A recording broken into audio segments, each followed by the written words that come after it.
อ้าวพี่น้องเปิดคลิปมาก็มาพบมาพ่อกับช่องมนบ้านนาคือเก่าสบายดีและสวัสดีพี่น้อง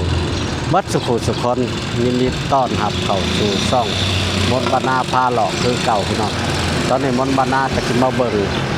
บรรยากาศอยู่ที่สวรรค์เขตหรือว่าคิวรถสวรรค์เขตไปเอาไปเบิ่งไปชมกันเลย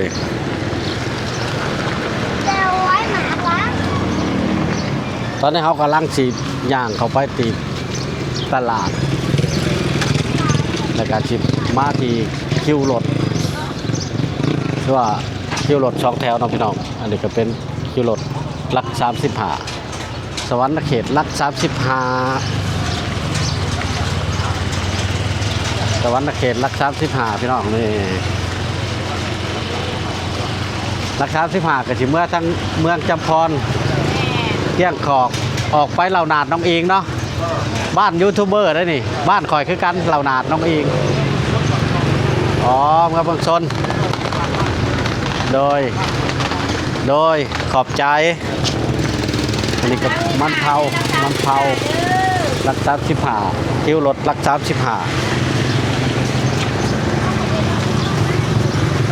ไปนี่น้องเดินเข่าคิวรถนี่สวรรค์เขตทาม่วงดงเมือง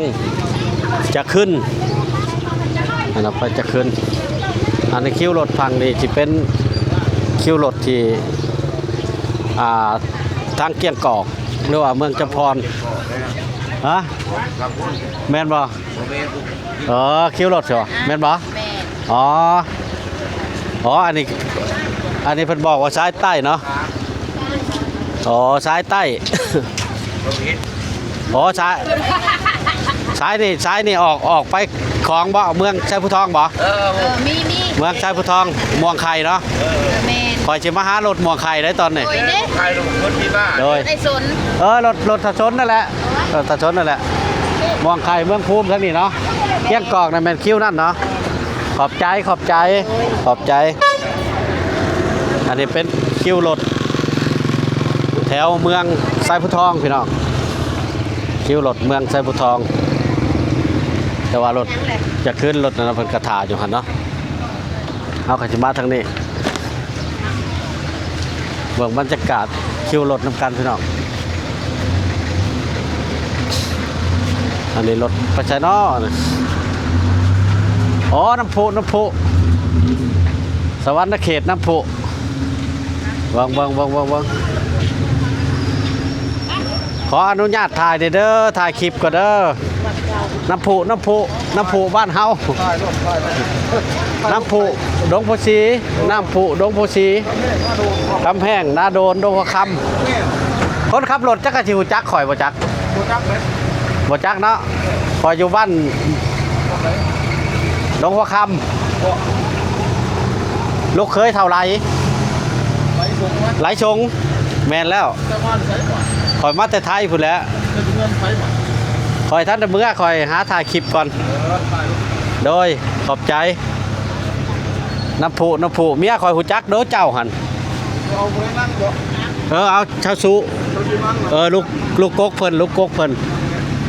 ชาวสุเราอยู่กรุงเทพพุ่นเราหู้เจ้าอยู่เราเว้าอยู่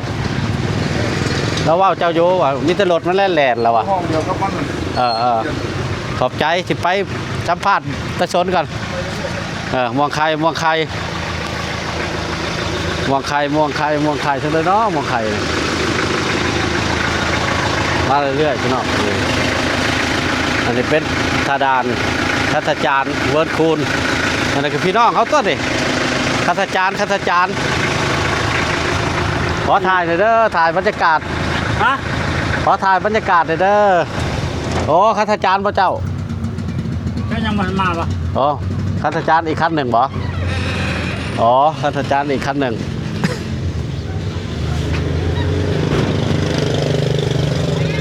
ถ้าเป็นรถคัตจานกับซิมีอีกคันหนึ่งเอาบรรยากาศคิวรถทาดานทาจานเวิร์นคูนอันนี้เขาเอิ้นว่าเมือง เขา เมืองชัยพุททองแหละพี่น้อง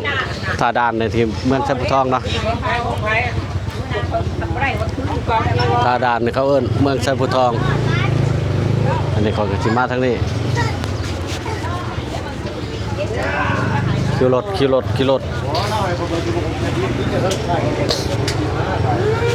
ไม่คนข้าวเนี่ยเราซ้อมโตอยู่ทางมันใช้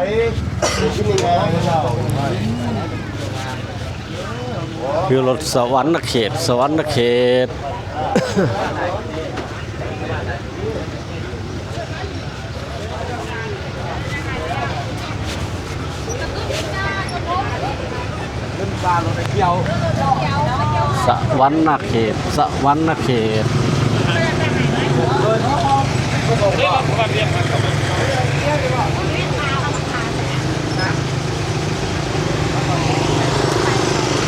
วันนาเขตคิวรถพ่นม่วง ล่อมาเอาในเด้อ พ่นดอกพ่นม่วง มาเอาในห้ พ่นดอกพ่นม่วงอันนั้นก็เป็นตลาดก่อนจะเข้าตลาด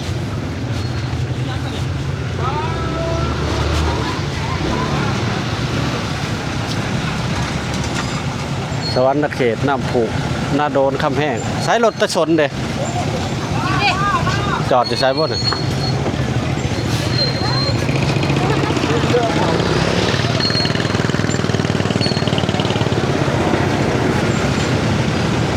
นี่บ้านนาเ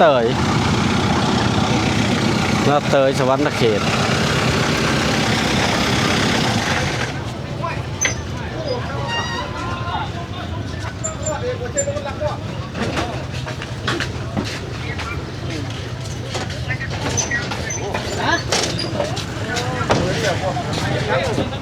ชิดบ้งไปแหละ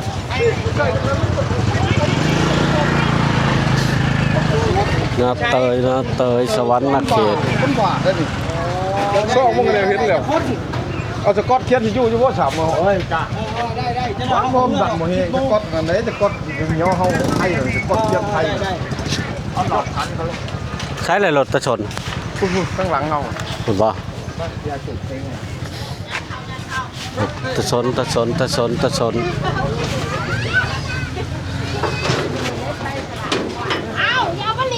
ม่วงไข่ำมาลงมาเป็นสิเก็ตมาสิเลียผมไม่ไงเบิ่งยับไปเด้อบัดนี้เด้อ รถเมื่อใช้ดิรถเมื่อใช้ก็ม่วงไข่ตะชนบ่ไปใช้ได้แล้วผู้ขับรถ ไปแล้ว